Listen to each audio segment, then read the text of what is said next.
السلام عليكم وتحياتي لكم جميع متتبعين ومشاهدين، ومرحبا بكم معايا في القناه ديالي متواضعه الصفوف بلديين بدون قوه الزرارع ولا البريستيج. هي هذه السلو ديالي، شوفوا كي كيجي ما شاء الله وتبارك الله معلك، التعليكه ديالو كي دايره. فإلا كيهمكم هذا الفيديو ما تنساوش تكملوه من الاول حتى الاخر، وتخليونا كومونتير وتخليونا جيم اللي كيفرحنا. ومرحبا بالجميع، وبسم الله وعلى بركه الله نبداو الفيديو. السلام عليكم ورحمه الله تعالى وبركاته. نتمنى يا ربي هذا الفيديو يلقاكم على خير وبخير وبصحه جيده دائما ان شاء الله. اللهم بلغنا رمضان لا فاقدين ولا مفقودين على جميع الشعب المغربي والعربي، ونتمنى يا ربي يدخلوا علينا وعليكم بالصحيحه والهنا وراحه البال هي كل شيء. المشاهدين والمتتبعين ديالي العزاز، جيتكم فيديو جديد بعد ما شاركت معكم الفيديو ديال القوام. كذلك غادي نشارك معكم القلي ديال اللوز، الطريقه ديالي بالقشره ديالو بكل شيء. هنا كما كتشوفوا انا بديت كنمسح فيه بواحد الزويف. هنا عندي واحد الزويف كما كتشوفوا كندير فيه اللوز بعد ما كنقيه. بطبيعه الحال خصنا نقيوه لحقاش كيكون فيه واحد القشيرات، دوك القشره داك الغلاف ديالو اللي كيكون فوق النوايه كتكون فيه هاد الحبيبات هادو، ضروري خصنا نقيوهم لحقاش كيخرجوا على الماكينه، وإلا طحنوا راه هما صعاب على المعده بزاف. هذا علاش كنشدوه كنقيوه. حنا راه كلشي عارف هذا الشيء هذا، ولكن كنشاركوا معكم الطريقه ديالنا عاوتاني. حنايا هنا عندي واحد الزويف فازك، هاد الزويف الفازك كنشدو وكنبقى كنمسح به اللوز، كنمسح به اللوز بهذه الطريقه هذه. كنبقى نفرك حتى كيطلق داك الغبره ديالو، لحقاش هذا ما غاديش نغسلوه، ما يصلحش نغسلوه لحقاش الا غسلوه يقدر يغمل لينا الزميته واخا كيتقلى. المهم خصنا غير هذا نمسحوه بهذا الزويف هذا. شوفوا كي كيطلق داك الغبره ديالو حمراء. وهذا علاش بغيت نشارك معكم حتى هذه الطريقه مع المتتبعين ديالي. كنشكركم من هذا المنبر على التعاليق الزوينه ديالكم. صافي هكا كنمسحوه مزيان صافي، ونديروه في القصديره. ها نتوما كما كتشوفوا كنديروا في هذه القصديره، وكنكون شاعله الفران كيسخن. منين كيسخن كنخلي له عافيه مهيله، كنمهل عليه العافيه ونخليه صافي، وكنحط فيه اللوز مره كنحرك. علاش هاد الطريقه هذه كيجي القلي ديالو متساوي، ما كتكونش حبه مقليه وحبه خضراء. هذا علاش بغيت نشارك معكم هاد الطريقه هذه، وليكم الاختيار كل واحد وشنو كيبغي كيفاش الطريقه ديالو. انا طريقتي هي هذه وبغيت نشاركها مع المتتبعين ديالي. صافي كندخلو كنبقى نقلي ونحرك فيه حتى كنشوفوا كله تحمر، كله ما كتبقى حتى لوزه بيضاء. صافي كنديرو يبرد وغادي نشارك معكم ان شاء الله حتى الطريقه ديال الطحين بالهشوار باش يبقى لنا هكا. ما كنضحكوش مزيان باش كتجينا زميته واقفه وزوينه. انا هذا اللوز هذا راه غادي نطحنو بالقشره ديالو كلشي، ما غاديش نقشرو. اللي غادي نقشر هو هذا نص كيلو، هذا غادي نقشرو ونقليه في الزيت هو كذلك. وهذا بواحد الطريقه اللي كيعطينا واحد السر ديال التعليك. هاد الزميته غادي نشاركها معكم حتى هي كذلك. هذا الزنجلان بعد ما غسلته وشمشته ونقيته حتى هو غادي نقليه في الفران باش كيجي كلشي مقلي. من الاحسن نصاوبو في الفران ديال الكاس ولا ديال الضو، المهم احسن من المقله لحقاش المقله حبه كتقلى وحبه ما كتقلاش. هذا علاش بغيت نشارك معكم هاد الطريقه هذه. ايوا هادشي اللي كاين المشاهدين ديالي، تبعوا معايا ان شاء الله الفيديو حتى الاخر بعد ما نسالي بالقلي وهذا، وغادي تشوفوا الطريقه ديالو كيف كيجي. بعد ما نبغي نطحنو غادي نشارك معكم ان شاء الله كلشي. ايوا شكرا لكم على التعاليق الزوينه ديالكم اللي كتدعمونا بها، وشكرا لكم، وتبعوا معايا الفيديو من الاول حتى الاخر. بسم الله والصلاة والسلام على سيدنا رسول الله، وتحياتي لكم المشاهدين والمتتبعين ديالي، وشكرا على التعاليق ديالكم الزوينه.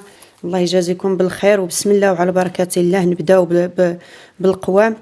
كما كتشوفوا هنايا هذه عندي هذا الزنجلان مطحون، انا راني حاطه لكم في الفيديو ان شاء الله كلشي غادي تشوفوه بالتدقيق. هذا الزنجلان مطحون، هذا اللوز اللي حمرت بالقشره ديالو وطحنته. هنايا عندي الطحين كما كتشوفوا، هنا اللوز مفسخ ومقلي ومطحون بهذه الطريقه. هذا هو السر ديال تعليكه الزميته. هنايا عندي زلافه ديال الزنجلان كذلك مطحونه حتى ولا لنا اللون ديالها كريمي. هنايا حبه حلاوه، هذا النافع البلدي، هذه القرفه، وهذا اللوز اللي خليته للتزيين مفسخ ومقلي كذلك، وهذا الزنجلان خليته صاين هكا، والمسكه والسكر كلاصي. وبسم الله نبدا معاكم. بسم الله. عندي هنايا واحد البانيو كما كتشوفوا، ضروري يكون البانيو نقيقي. هذا راني مخليها غير الزميته ولا الكسكسو. كما كتشوفوا هنايا عندي 3 كيلو ديال الطحين محمر بهذا الشكل هذا، كيجي اللوين ديالو غزال ذهبي. 3 كيلو مغربل. غادي نزيدو عليه الزنجلان، غادي نزيد الزنجلان، وغادي نزيد هذا اللوز اللي حمرت بالقشره ديالو، وغادي نزيد السكر كلاصي، كيلو ديال السكر كلاصي.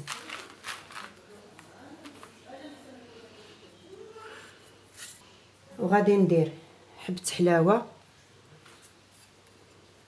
النافع، هذه القرفه، هذه المسكه،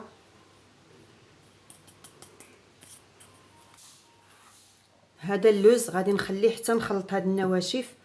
وهذا هو سر التعليكه ديال الزميته، كنطحنو مزيان حتى كيولي اللون ديالو كريمي كما كتشوفوا سائل.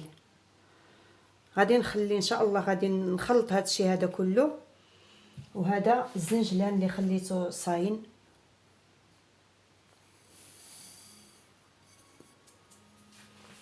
صافي. هنايا غادي ندوز نخلط هذا الشيء كله، وعاد غادي نعاود ندير هذه ونخلطها كذلك، هذا الزنجلان مع اللوز اللي مطحون.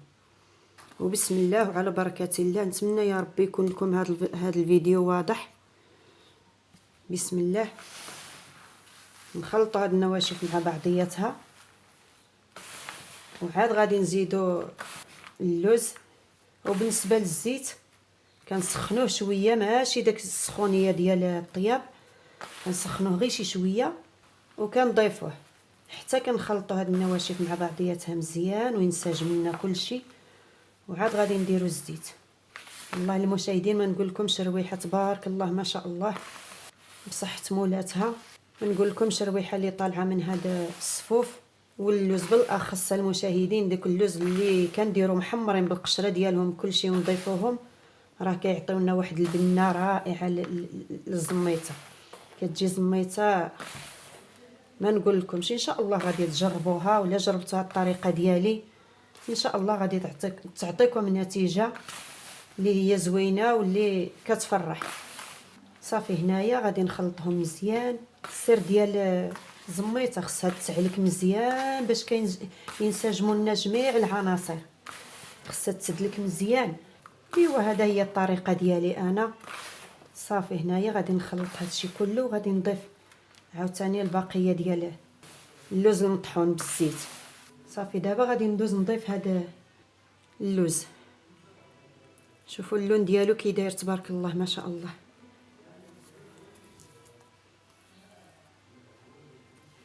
كنطحنوه مزيان حتى كيطلق الزيت ديالو، كيعطينا التعليكه. كذلك الزنجلان.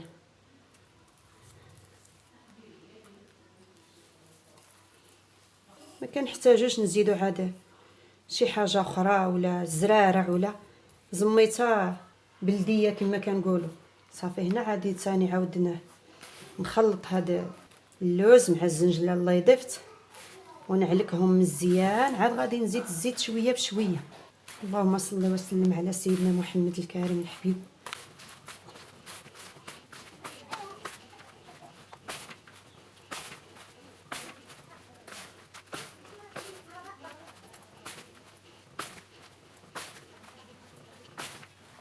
بالنسبه للسكر كل واحد وشنو اللي كيبغي الحلاوه يزيد كتر، واللي كيبغي يقلل. من الاحسن نقلو من السكر لحقاش اللوز حلو والزنجلان وهذا من الاحسن الواحد يقلل شويه من السكر. مع كتجينا مع اتاي هي هذيك ولا مع قهوه.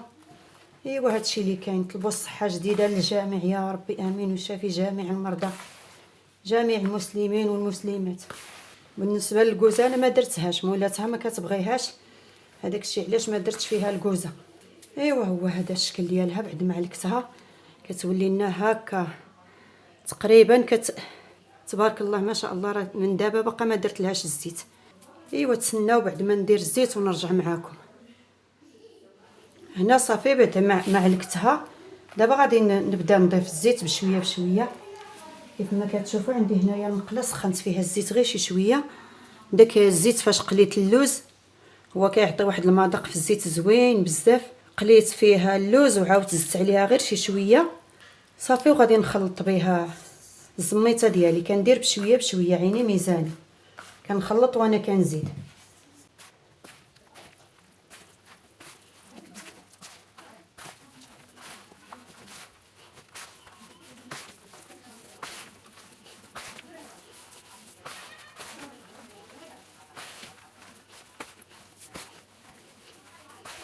ايوا هي هذه الزميته ديالي يا المتتبعين ديالي العزاز. الا عجبكم هذا الشيء ما تنساوناش من لي لايك وتعاونونا غير بالتعاليق ديالكم الزوينه.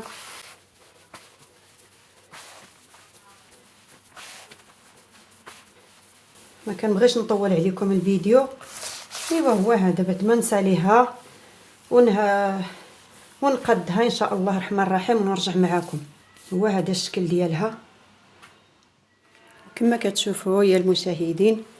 بعد ما خلطتها هكا كتجي. هذا هو الشكل ديالها بعد ما خلطتها مزيان وزدت فيها داك اللوز اللي عندي مقلي للتزيين. ايوا هو هذا الشكل ديالها. ايوا اللي عجبكم هذا الفيديو ما تنساوناش من لي لايك ومن التعاليق الزوينه ديالكم اللي كتفرحنا. والى اللقاء فيديو اخر ان شاء الله. رضيعه الصفوف بلديين بدون قوه الزرارع ولا البريستيج. هي هذه السلو ديالي. شوفوا كي كيجي ما شاء الله وتبارك الله معلك. التعليكه ديالو كي دايره. وتخليونا كومونتير وتخليونا جيم اللي كيفرحنا. ومرحبا بالجميع وبسم الله وعلى بركه الله نبداو الفيديو.